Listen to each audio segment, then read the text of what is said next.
دوستان معرفی کنم جناب آقای دورعلی شاید سردار کنار باتفون سلام خسته نباشید.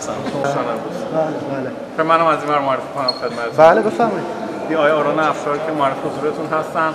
آقای محمد مشتبه حاتم‌پور تهیه کننده افشار، جناب آقای حمید هیراد، جناب آقای عبدالستانی تهیه کننده آقای هیراد و جناب آقای پویا افشاری. خیلی خوش اومدید. در خدمتتون هستم. خیلی ممنون هستم. بسیار شما اومدید. خیلی ممنون. بفرمایید. پاسپورت و با این چیزا سرکار داشتید. هرچند شما بزرگواری که جناب معروف هستید در سراسر دنیا مطمئنا شما رو میشناسن. آقای مجرد خیلی خوش آمدید. شما خوبید؟ پایتخت سیاحتی و فرهنگی کشورهای عضو شده.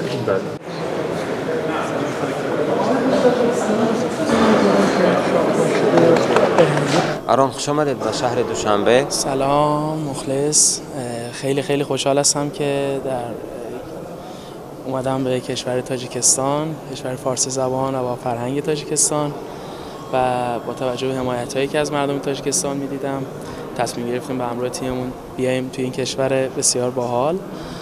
امیدوارم که بتونیم در این فستیوال یک شب خاطره انگیز رو برای مردم تاجیکستان داشته باشیم.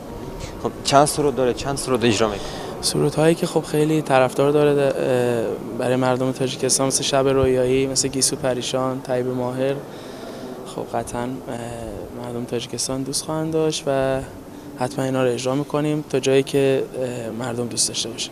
انشالله بتونیم شب رویایی در کنار مردم تاجیکستان داشته باشیم.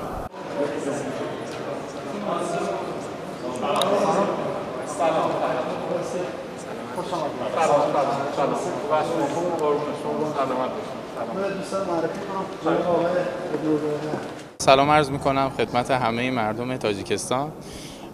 کشور تاجیکستان کشور زیبای تاجیکستان، باعث افتخاره که در کنار این مردم مهربان هستم و در فستیوال بزرگ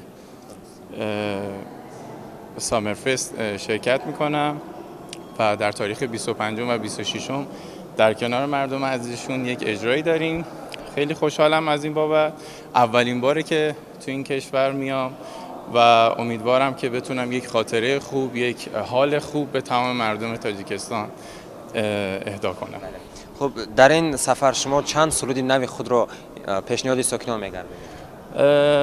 حدوداً فکر کنم 10 ترک یا 11 ترک حاضر شده، ولی به خواست مردم تاجیکستان هر آن چیزی که مورد قلبیشون باشه من همون رو اجرا میکنم.